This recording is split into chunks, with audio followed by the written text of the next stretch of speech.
bombastic side eye, criminal offensive side eye.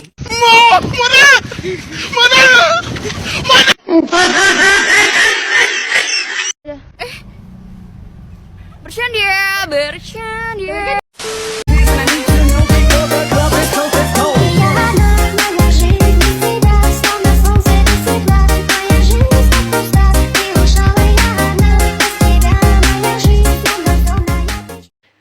Karakteristik bioma di dunia.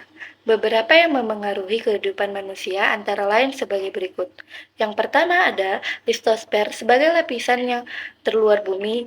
Yang kedua ada atmosfer sebagai lapisan udara yang menyelimuti bumi. Yang ketiga ada hidrosfer sebagai lapisan yang mengandung air. Yang keempat ada biosfer sebagai lapisan yang menjadi tempat terjadinya interaksi antara organisme dan lingkungannya. Biosfer berasal dari kata dalam bahasa Yunani, yaitu bios yang berarti hidup, dan dari bahasa lain Latin yaitu sphere yang berarti lapisan atau jangkauan. Di dalam biosfer ada interaksi antara organisme dan komponen lingkungan yang tidak hidup.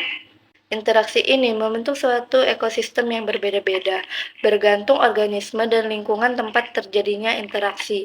Contoh ekosistem antara lain ekosistem danau, ekosistem sungai, dan ekosistem hutan. Contoh interaksi antara lain komponen biotik dan abiotik. Antara lain tanaman darat memperoleh air dari tanah. Hewan-hewan seperti cicak, kora-kora, dan kodok memperoleh kehangatan tubuhnya dari matahari. Ekosistem tersebut dapat terdiri dari hewan, tumbuhan, dan kondisi lingkungan dominan yang berbeda-beda. Bioma didefinisikan sebagai komunitas biologis yang unik, melingkupi suatu geografis yang luas dan terbentuk sebagai respon perbedaan karakteristik lingkungan, serta iklim. Ada beberapa karakteristik suatu bioma yaitu 1. Komunitas klimaks adalah komunitas satuan kehidupan yang sudah mencapai perkembangan maksimal, sehingga jika terjadi perubahan-perubahan itu tidak tampak lagi. 2. Di dalam komunitas ada bentuk vegetasi utama yang mendominan kawasan tersebut. Contohnya hutan gugur, hutan berdaun, jarum, dan padang rumput. 3. Komunitas tersebut stabil di sepanjang masa kecuali terdapat kejadian tiba-tiba yang mengganggu kestabilan komunitas seperti bencana alam, wabah penyakit, atau gangguan manusia. 4. Bioma terbentuk karena adanya kumpulan ekosistem yang berbeda-beda pada suatu iklim atau wilayah geografis. 5. Setiap bioma diartikan oleh bentuk kehidupan tumbuhan dan hewan yang berbeda. 6. Bioma biasanya memiliki wilayah yang luas.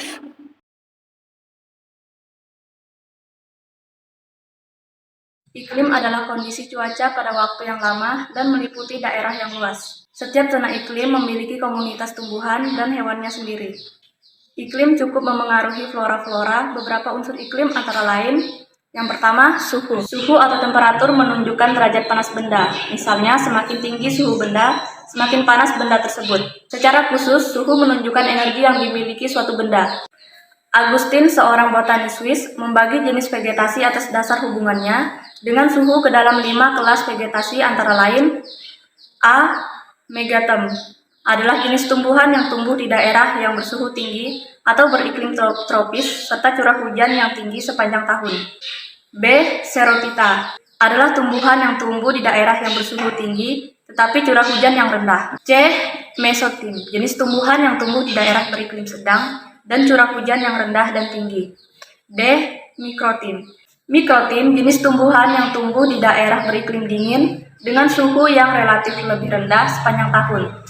E. Hycostothym, tumbuhan yang tumbuh di daerah beriklim kutub dengan suhu yang sangat rendah sepanjang tahun. Kelembapan udara adalah total uap air di udara. Kandungan uap air ini dipengaruhi oleh suhu udara. Semakin tinggi suhu suatu udara, semakin banyak kandungan uap air. Sebagian besar hewan sangat menyukai kelembapan. Kelembapan juga mempengaruhi distribusi beberapa hewan dengan mempengaruhi tingkat penguapan dari suhu tubuh mereka. Atas dasar hubungan kelembapan dengan kelembapan udara, tumbuhan dapat dikelompokkan sebagai berikut. A. Xerophyta. Xerophyta adalah tumbuhan yang bertahan dengan kelembapan udara yang sangat rendah. Contohnya kaktus. B. Mesophyta. Mesophyta adalah tumbuhan darat yang hidup di lingkungan yang lembab. Contohnya di tanaman hutan, padang rumput, dan lain-lain. C. Hygrophita. Hygrophita adalah jenis tumbuhan yang hidup di lingkungan darat yang basah. Contohnya rawa-rawa atau padang rumput yang terendam air. D. Halophyta. Alofita adalah tumbuhan yang hidup di tanah dengan konsentrasi garam yang sangat tinggi. Contohnya mangrove dan bakau. Trophophyta. Trophophyta adalah tumbuhan yang mampu beradaptasi terhadap perubahan yang ekstrim dan kekeringan. Hydrophyta. Hydrophyta adalah tumbuhan yang hidup terendam sebagian atau seluruhnya di dalam air. Contohnya teratai dan selada air. C. Angin. Angin adalah udara yang bergerak ketika panas. Udara akan memuai sehingga menjadi lebih ringan dan bergerak naik. Di permukiman bumi, daerah yang mempunyai tekanan udara rendah adalah di daerah yang mempunyai tekanan udara tinggi, ke tempat dengan tekanan udara rendah.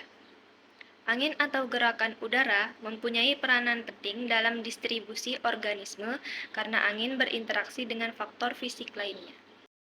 Curah hujan. Curah hujan adalah sumber utama air tanah. Jumlah curah hujan tahunan sangat memengaruhi vegetasi serta populasi hewan di daerah tertentu. Adapun daerah dengan curah hujan sangat sedikit terlihat ada padang pasir dan vegetasi xerophyta. Hal yang sama juga berlaku pada hewan. Cahaya matahari atau radiasi matahari adalah cahaya yang berasal dari matahari.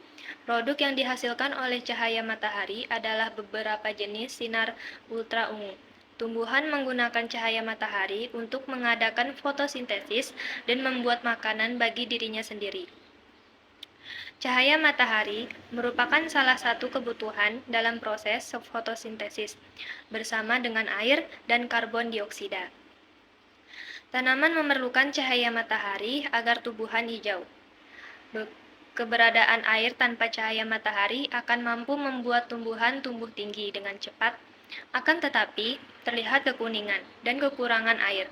Daun tumbuhan yang tidak terkena sinar matahari akan terasa basah saat disentuh. Cahaya matahari menjadi sumber utama energi bagi makhluk hidup. Tumbuhan dapat diklarifikasikan secara ekologis berdasarkan kebutuhan mereka akan cahaya dan tempat teduh.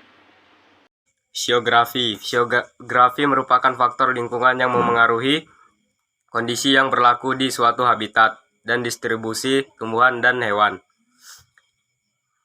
Tapi kita masuk ke faktor edafik.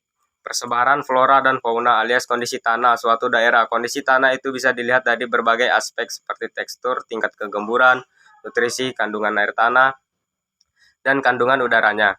Faktor edafik adalah faktor yang berkaitan dengan struktur dan komposisi tanah yang ditemukan di daerah tertentu. Faktor edafik merupakan sifat fisik, kimia, dan biologi tanah yang dihasilkan dari fenomena biologi, geologi, ataupun kegiatan antropogenik. Faktor edafik sangat memengaruhi ekologi dan evolusi tumbuhan juga hewan yang terkait kepadanya. Hal tersebut karena organisme sangat bergantung pada kondisi tanah sehingga faktor edafik kerap juga disebut sebagai faktor tanah. Contoh faktor edafik. Faktor edafik adalah sifat-sifat dari tanah yang dilihat secara luas dalam ekologi. Artinya, tanah tidak hanya dilihat sebagai permukaan saja, namun lebih luas sebagai bagian dari kerak bumi. Contoh faktor edafik adalah profil tanah, tekstur, unsur hara, air, tanah, suhu pH, dan aerasi. Profil tanah salah satu faktor edafik yang mempengaruhi terhadap persebaran flora adalah profil tanah. Dilansir dari biologi EAC, profil tanah adalah bagian vertikal kerak bumi hingga kedalaman 1083 meter atau sampai bahan induknya. Profil tanah menunjukkan bagaimana lapisan tanah terbentuknya dari batuan induk yang terdiri dari beberapa horizon. Tekstur tanah adalah faktor edafik berdasarkan sifat fisik tanah. Ada tanah yang bertekstur kasar, namun ada juga yang bertekstur sangat halus. Hal tersebut bergantung pada ukuran partikel tanah dan komponen penyusunnya. Unsur hara adalah faktor edafik yang sangat memengaruhi pertumbuhan tanaman. Unsur hara merupakan zat gizi yang terdiri dari berbagai senyawa dan mineral yang dibutuhkan oleh tanaman. Unsur hara tergantung pada jenis batuan induk, komposisi unsur kimia, profil tanah, jumlah bahan organik dalam tanah, dan juga pencucian nutrisi yang terjadi di dalamnya. Suhu tanah. Faktor edafik selanjutnya adalah suhu tanah. Dilansir dari biologi, suhu rendah menurunkan laju respirasi sel-sel embrionik akar, menurunkan laju penetrasi akar, penyerapan mineral dan air. Hal tersebut bergantung pada batuan induk dan faktor yang memengaruhi pelapukannya. Kegiatan makhluk hidup juga menentukan kadar keasaman tanaman. Air tanah merupakan faktor edafik, namun juga termasuk ke dalam faktor iklim. Air tanah adalah air yang terkandung di dalam tanah dan memengaruhi pertumbuhan tanaman dan hewan di tanah tersebut. Jumlah air tanah bervariasi bergantung pada jenis tanahnya. Ada yang kering, ada yang lembab, namun ada juga yang basah. Peran mikroorganisme tanah, tanah, faktor edafik selanjutnya adalah erasi tanah atau kemampuan tanah melakukan pertukaran gas baik oksigen maupun karbon dioksida.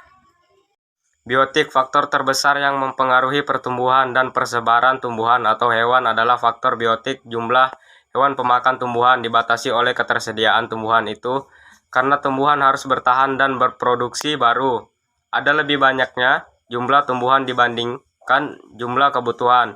Akan tumbuhan itu komponen biotik yang berperan sentral terhadap sebaran flora dan fauna di suatu wilayah adalah manusia dapat menjaga kelestarian dan mengubah tanaman, kehidupan flora dan fauna dengan mengubah fungsi lahan.